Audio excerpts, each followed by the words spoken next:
Hi friends, RRB group D 2022 கேட்கப்பட்ட question. ஒரு எண்ணின் 5/4 பங்கையும் அதே எண்ணின் 3/4 பங்கையும் கழித்தால் கிடைப்பது 6 எனில் அந்த எண் யாதுன்னு கேட்டிருக்காங்க. இப்போ ஒரு எண்ணுன்றதை நம்ம எக்ஸ்ன்னு எடுத்துக்கிறணும். எக்ஸு 5/4 பங்கையும் நின்று கொடுத்துருக்கனால நம்ம மல்டிப்ளை பண்ணணும்.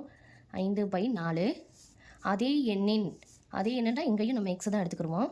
அதே எண்ணின் 3/4 பங்கையும் அதே எண்ணின் 3/4 பங்கையும் கழித்தால் கிடைப்பது கழிக்கணும் ஈக்குவல் டு 6 எண்ணில் கிடைப்பது 6ன்னு சொல்லியிருக்காங்க. 6 எனில் அந்த எண் யாது? இதுதான் ஈக்குவேஷன் ஃபார்மேட் பண்ணிட்டோம். இப்போ இது எப்படி எழுதிக்கலாம்டா, 5x divided 4 minus 3x divided 4ன்னு எழுதிக்கலாம் ஈக்குவல் டு 6ன்னு போட்டுக்கலாம்.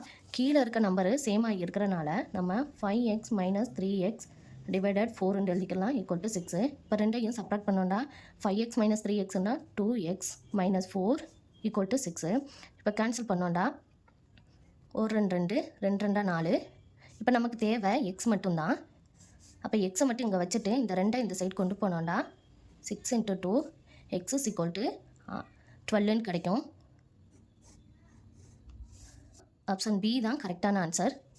ஒரு எண்ணின் 5/2 பங்கையும் அதே எண்ணின் 1/2 பங்கையும் கழித்தால் கிடைப்பது 20 எனில் அந்த எண் யாதுன்னு கேட்டிருக்காங்க. இந்த கொஸ்டினோட ஆன்சரை கமெண்ட் பண்ணுங்கள்.